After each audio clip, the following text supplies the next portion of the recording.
बहुत ज़्यादा ग्रह है, तो किस तरीके से हमको उसको मतलब कि हैंडल करना है, करियर गाइडेंस किस तरीके से देना है बच्चों को, उसका फ्यूचर को लेके कैसा रुझान रहता है, चीज़ों को लेके कैसे रहता है बच्चा। अ, अगर बच्चे के 3 से ज़्यादा 3-4 से ज़्यादा प्लैनेट अगर रोहिणी नक्षत्र में है, तो मतलब पूरी की पूरी पर्सनैलिटी उसकी रोहिणी हो गई। या उसका लगन है रोहिणी नक्षत्र का, या फिर उसका चंद्रमा है रोहिणी नक्षत्र का। अगर चंद्रमा उसका रोहिणी नक्षत्र का है, तो उसका मन खुद का बच्चे का ऐसा होगा। और अगर उसका लगन है, तो उसकी ओवरऑल बॉडी है जो रोहिणी नक्षत्र की तरह ट्रेड उसमें आएँगे बॉडी में। तो इस तरीके से जो माइन्यूट पॉइंट चीज़ें देखी जाती हैं चीज़ों को लेके कि मतलब किस तरीके से वो अ, मैनिफेस्टेशन हो रहा है। बच्चे किसी के भी चार्ट में बड़े बच्चे, बूढ़े जो भी है बच्चा-बच्ची, तो उस तरीके से है। रोहिणी नक्षत्र के बारे में बात करते हैं, अभी आते हैं। तो रोहिणी नक्षत्र के जो देवता हैं वो प्रजापति हैं, ब्रह्मा हैं आपके, ठीक है? और इसका जो सिंबल है वो रथ है, ठीक है? रोहिणी नक्षत्र भगवान श्री कृष्ण का भी था। तो आपने देखा कि किस तरीके से कुरुक्षेत्र में रथ पे मतलब सारथी बने थे वो अर्जुन के, और वो किस तरीके से काम किया था। उनका लगन रोहिणी नक्षत्र में ही उदित हो रहा है, और उनका चंद्रमा रोहिणी नक्षत्र में ही है, ठीक है? उनका लगन भी वही है और उनकी चंद्र कुंडली भी वही है। तो प्रोमिनेंट अगर आपको रोहिणी नक्षत्र की पर्सनैलिटी दिखे तो भगवान श्री कृष्ण को देख लीजिए। तो आपको पता चल जाएगा कि किस तरीके से रोहिणी नक्षत्र काम करता है, ठीक है? किस तरीके से मतलब मनमोहक उनकी मुस्कान, और किस तरीके से उनका चेहरा कि मतलब लोग पूरी तरीके से जो मतलब भक्त हो जाएँ, और मतलब वर्णन नहीं कर सकते भगवान श्री कृष्ण का, मतलब शब्दों में उन चीज़ों को वर्णित नहीं कर सकते भगवान श्री कृष्ण के बारे में, कि वो मतलब क्या पर्सनैलिटी है, क्या है, मतलब शब्द कम पड़ जाएँगे। तो इस तरीके से मतलब कह नहीं सकते, उनको शब्दों में बयान नहीं कर सकते कि किस तरीके की उनकी खूबसूरती है, किस तरीके का उनका हवामंडल है, और वो बोलना मतलब मेरे तो सामर्थ्य नहीं है उस चीज़ को लेके। हाँ, तो इसके नक्षत्र के जो स्वामी हैं वो चंद्रमा हैं, ठीक है? और इसका जो पुरुषार्थ है वो है मोक्ष, ठीक है? और गण है इसके मनुष्य, और वर्ण है इसका शूद्र, यानी शूद्र यानी वर्कर क्लास, काम करते रहो बस, अपना कर्म करते रहो, फल की इच्छा मत करो। उस चीज़ का मतलब ये है। एलिमेंट पृथ्वी है, पृथ्वी तत्व है, ठीक है? और त्रिमूर्ति ब्रह्मा कीट, और एनिमल है इसका मेल सर्पेंट है साँप, और इसका जो वर्ड है वो है सफ़ेद उल्लू, और इसका जो पेड़ है वो है जामुन। और इसकी साउंड है हो, वा, वी, वू, ठीक है? इस तरीके से साउंड है इस नक्षत्र के। तो जामुन का पेड़ है अगर आप लगाते हो तो वो अच्छा रहता है आपके रोहिणी नक्षत्र के लिए। अगर उसकी आप लगाकर उसकी रेगुलर आप सेवा करते हो, तो आपका अगर कुछ प्रॉब्लम है रोहिणी नक्षत्र से रिलेटेड, तो वो आप वृक्ष लगाइए जामुन का उसके लिए। जैसे कि ब्यूटीफुल होते हैं, चार्मिंग होते हैं, टैलेंटेड हैं, क्रिएटिव है, और इंक्लाइंडेड, मटेरियल प्रॉस्पेरिटी को लेके बहुत सारी चीज़ें हैं, तो वो है। तो रोहिणी नक्षत्र की खासियत क्या है कि ये 2 नंबर राशि में पड़ता है, आपका वृष राशि है 2 नंबर राशि, तो उसमें रोहिणी नक्षत्र पड़ता है, और उसके जो स्वामी हैं वो है चंद्रमा, और जो वृष राशि है 2 नंबर राशि, उसके जो स्वामी है शुक्र, चंद्रमा, शुक्र, और इसके नक्षत्र के जो देवता हैं वो हैं आपके ब्रह्मा। तो चंद्र, शुक्र और ब्रह्मा तीनों का पर्सनैलिटी उसमें आ जाता है व्यक्ति में। तो ब्रह्मा को एक तरीके से आपको सृष्टि के निर्माणकर्ता के रूप में देखा जाता है। तो मतलब व्यक्ति के अंदर एक निर्माण की क्वालिटीज़ आ जाती है, कि चीज़ों को किस तरीके से निर्माण करना है, किस तरीके से चीज़ों को क्रिएट करना है। तो क्रिएटिविटी का जो टैलेंट है वो बहुत ज़्यादा रहता है रोहिणी नक्षत्र के जो बच्चे हैं उनमें, ये बहुत ही ज़्यादा क्रिएटिव रहते हैं। तो स्पेसिफिक डिस्कशन है थोड़ा, इसको वीडियो को यही इतना ही रखते हैं। हम आपके राशि स्वामी आपके शुक्र हैं, और आपके इसके देवता हैं वो ब्रह्मा जी हैं। तो एक ओवरऑल जो तीनों की जो पर्सनैलिटी है वो बहुत ही शांत है, बहुत ही काम है, और एक क्रिएटिविटी के लिए मतलब एक चार्मिंग एटीट्यूड के लिए कुछ कुछ क्रिएट करने के लिए बहुत ही ज़्यादा दिमाग का शांत होना ज़रूरी है। तो अगर आपका बच्चा रोहिणी नक्षत्र में है, बच्चे का ट्रेड्स अगर रोहिणी नक्षत्र के हैं, 3-4 प्लैनेट अगर रोहिणी नक्षत्र के हैं, आपकी लगन बच्चे की रोहिणी नक्षत्र में है, या फिर उसका चंद्रमा रोहिणी नक्षत्र में। चंद्रमा बेसिकली इंसान का मन है, मन बोलते हैं चंद्रमा को। तो अगर उसका चंद्रमा रोहिणी नक्षत्र में, तो वो व्यक्ति मन से बहुत ही ज़्यादा शांत, बहुत ज़्यादा पीसफुल पर्सनैलिटी होगा, हँसमुख व्यक्ति होगा, ठीक है? तो कुछ उस तरीके की चीज़ें हैं रोहिणी नक्षत्र के अंदर। और रोहिणी नक्षत्र अपने आप में बहुत ही सुंदर नक्षत्र है। भगवान श्री कृष्ण को आपने देखा है किस तरीके से मंद-मंद मुस्कुरा रहे हैं, कुछ भी सिचुएशन है उसमें हँस रहे हैं, और एक मतलब अलग ही तरीके की पर्सनैलिटी है, मतलब अपने आप में एक यूनिक पर्सनैलिटी, कि एकदम काम रहना, ठंडे दिमाग से काम लेना, और उस तरीके से काम करना। तो अगर आपके बच्चा है रोहिणी नक्षत्र में, तो एक ब्यूटीफुल बच्चा है, मतलब उसको थोड़ा प्यार से, थोड़ा कामली हैंडल करना है आपको, उसको गुस्से से हैंडल नहीं करना है। तो वो है, क्योंकि चंद्रमा है वो बहुत जल्दी अफ़ेक्ट हो जाता है, मून का चंद्रमा का नक्षत्र है और शुक्र का नक्षत्र है, तो दोनों शुभ ग्रह हैं चंद्रमा और शुक्र।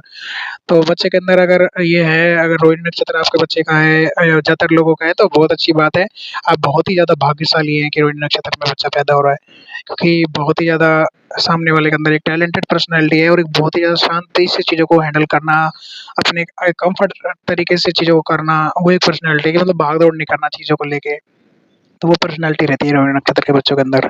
तो वो डिग्री है, किस डिग्री पे उदित हो रहा है वो आपको बता देते हैं, ठीक है? तो 10 डिग्री से स्टार्ट होता है 2 नंबर राशि में और 23 डिग्री 20 मिनट पे जाके एंड होता है, ठीक है? रोहिणी नक्षत्र आपका। तो रोहिणी नक्षत्र के जैसे लेटर हैं उसके आपके ओ हैं, बा है, बी है, बू है, बी है, वा है, वी है, वू है, वी है, इस तरीके से लेटर्स हैं जो नक्षत्र के जाते हैं आपके। तो इसपे आप नाम रखना चाहें तो नाम रख सकते हैं बच्चे का, ठीक है? और कुछ आकाश में ना कुछ इस तरीके से दिखाई देता है रोहिणी नक्षत्र। तो स्पेसिफिक डिस्कशन है चीज़ों को लेके कि किस तरीके से रोहिणी नक्षत्र काम करता है, उसकी पर्सनैलिटी ट्रेट क्या है, बच्चे के अंदर क्या है कि क्रिएटिव टैलेंटेड है बच्चा, फैशन में जा सकता है, आपके ब्यूटी के जो मतलब काम है वो कर सकता है, फ़िल्म इंडस्ट्री में जा सकता है। एक बहुत ही ज़्यादा शांत पर्सनैलिटी है, तो एक अच्छी लीडरशिप क्वालिटी है, चीज़ों को ठंडे दिमाग से काम में लेना, एक अ, मतलब एक डिप्लोमेट जिस तरीके से काम करता है, बहुत ही ज़्यादा शांत होकर चीज़ों को एक शांत मन है ना वो सब पे भारी होता है, तो उस तरीके की पर्सनैलिटी एक नर्सिंग क्वालिटी है, चंद्रमा की वो है तो उसके अंदर गुण है, चंद्रमा को माँ भी बोलते हैं ज्योतिष में। और अगर उसमें शुक्र है शुक्र का 2 नंबर राशि है तो उसमें शुक्र की क्वालिटी भी है, एक मतलब चालाकी भी है और चीज़ों को एक मैनेजमेंट एक बढ़िया तरीके से करने की, एक सुंदर तरीके से करने के लिए भी है, लग्ज़री कम्फ़र्ट और आपके मतलब जिस तरीके की सुख-सुविधाएँ हैं, वो सारी चीज़ें रोहिणी नक्षत्र में है। अगर आप बच्चा जन्म लिया है, तो ये मान के चलिए कि जीवन में सारी सुख-सुविधाएँ, सारे भोग-विलास जितनी भी चीज़ें हैं, सारी की सारी उसको प्राप्त होंगी। तो आज का डिस्कशन यहीं पे एंड करते हैं और ज़्यादा से ज़्यादा चैनल को सब्सक्राइब करिए, प्यार दीजिए, फ़ॉलो करिए। उसकी मतलब डिग्री है 10 डिग्री से स्टार्ट होता है, 23 डिग्री पे खत्म होता है, वृष राशि में है, 4 के 4 इसके पद होते हैं, जो इसके वृष राशि में पड़ते हैं और इसका जो नक्षत्र का स्वामी है वो चंद्रमा है, देवता इनके ब्रह्मा है इस नक्षत्र के और इसका जो सिंबल है वो इसका आपका जो रथ है वो है जो भगवान श्री कृष्ण का आपने देखा होगा गीता में आपने कि किस तरीके से वो रथ पे बैठे हुए हैं भगवान श्री कृष्ण। तो ठीक है, तो हम डिस्कस कर रहे थे कि जो रोहिणी नक्षत्र है वो बेसिकली आपका मतलब कि इस तरीके की आकृति है जो आकाश में बनती है, जो इसमें दिखाई गई है, ठीक है? कुछ इस तरीके की आकृतियाँ हैं जो आकाश में बनती हैं, ये है, जो इसमें दिखाया गया है। कुछ इस तरीके की आकृतियाँ आकाश में बनती हैं और जो नो रोहिणी नक्षत्र है वो आपके मतलब एक रथ के जो है उसकी तरह दिखाई देता है और जो रोहिणी नक्षत्र है उसका जैसे मान लीजिए आप जामुन का अगर पेड़ लगाते हैं, अगर उसकी आप सेवा करते हैं, उसको रेगुलर आप पानी देते हैं, तो रोहिणी नक्षत्र संबंधित जितनी भी समस्याएँ हैं आपके चार्ट में, वो आपको नहीं आएँगी। किस तरीके की समस्याएँ रोहिणी नक्षत्र के लोगों को आ सकती हैं कि मतलब रोहिणी नक्षत्र है वो चंद्रमा का नक्षत्र है, ठीक है?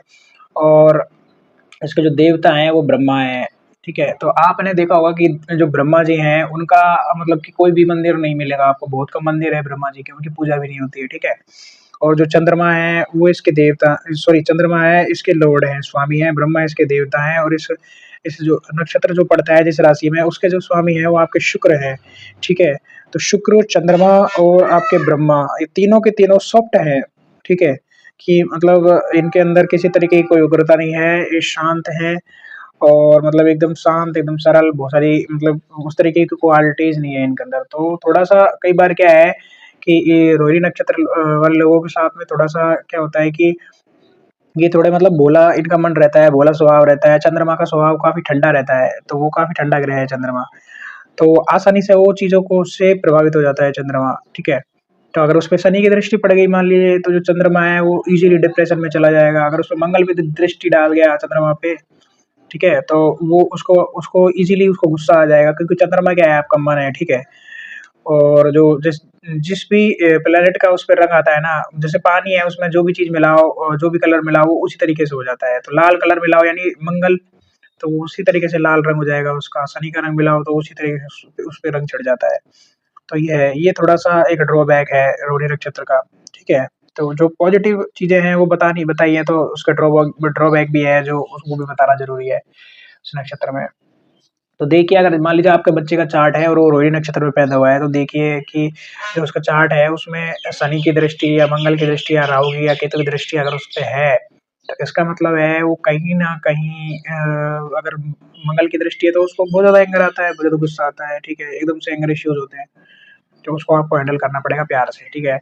और अगर उसपे शनि की दृष्टि आती है तो वो डिप्रेशन में जल्दी जाएगा, ठीक है? और उदास जल्दी होता है, तो आपको उसको हैंडल करना पड़ेगा। तो इस तरीके की क्वालिटीज़ आती है। अगर राहु और केतु की दृष्टि है या राहु और केतु उसके साथ में है चंद्रमा के साथ में है, तो अगर राहु है चंद्रमा के साथ में है तो बहुत ज़्यादा बातचीत करने वाला इंसान हो जाता है, मतलब बड़बोलापन और बहुत सारी चीज़ें हैं। और जब केतु की स्थिति है चंद्रमा के साथ में, केतु चंद्रमा के साथ में, तो बहुत कम बात करता है, ज़्यादा बात नहीं करता है, ठीक है? तो वो स्थिति है। ये देखिए इन्हीं चीज़ों के बारे में बात कर रहे थे कि जो जामुन का पेड़ है वो आप लगाइए, उसमें रेगुलर आप पानी दीजिए, उसकी आप मतलब की सेवा कीजिए, उसको बड़ा करिए, ठीक है? तो जामुन का ट्री इसका सिंबल है, इसकी डिग्रीज़ मैंने आपको बताई थी, 10 डिग्री से लेके और 23 डिग्री 20 मिनट तक ये आपके वृष राशि 2 नंबर राशि में उदित होता है, ठीक है? और रोहिणी नक्षत्र चौथे नंबर का नक्षत्र है आकाश में है और इसका जो रिप्रेजेंटेशन है, ग्रोथ है, फर्टिलिटी है, लव है, आर्ट है, ठीक है? अब ये सारे किसके गुण हैं? ये चंद्रमा के शुक्र के गुण हैं, ठीक है? अट्रैक्टिव है, आर्टिस्टिक है, नेचर लवर है, कर्टियस है, स्ट्रेट फॉरवर्ड है, डिटरमिनेट है, तो ये सारे चंद्रमा के और शुक्र के गुण हैं। जो पॉजिटिविटी है, दोनों मतलब कि सात्विक प्लैनेट तो आपका चंद्रमा है और जो आपके शुक्र हैं, वो राजसिक प्लैनेट हैं, भोग-विलास और राजा-महाराजाओं की तरह जीना, तो कुछ उस तरीके की क्वालिटीज़ है। मतलब कम्फर्ट ज़ोन में रह के काम करना है सामने वाले ने। आप उससे कहोगे कि लेबरी करनी है, मज़दूरी करनी है मतलब बहुत ज़्यादा हार्ड वर्क करना है, तो वो नहीं होगा, रोहिणी नक्षत्र वालों से। आराम से कंफर्टेबल जॉब है, एसी वाला कमरा है, आराम से बैठ के काम कर रहे हैं। मल्टीनेशनल कंपनी में अगर काम कर रहे हैं, ठीक है? या फिर कोई ग्राफ़िक डिज़ाइन कर रहे हैं, ठीक है? या फिर इंटीरियर डिज़ाइनर है आपके ये मतलब कोई आर्किटेक्ट है, इंटीरियर डिज़ाइनर है आपका या फिर हो सकता है कि कोई गार्डनिंग कर रहा है या फिर हो सकता है कि कोई फ़ोटोग्राफ़ी कर रहा है। अगर उसके साथ में चंद्रमा के साथ राहु भी है तो वो फ़ोटोग्राफ़ी कर रहा है, बहुत सुंदर फ़ोटोग्राफ़ी है, नेचर नेचर को एक मतलब कैमरे में बहुत अच्छे से उतार रहा है, तो वो एक अपने आप में पेंटिंग कर रहा है, किसी को पेंटिंग करते हुए आप देख सकते हो। तो ये सब सारी जो क्वालिटीज़ हैं, सारी रोहिणी नक्षत्र की हैं।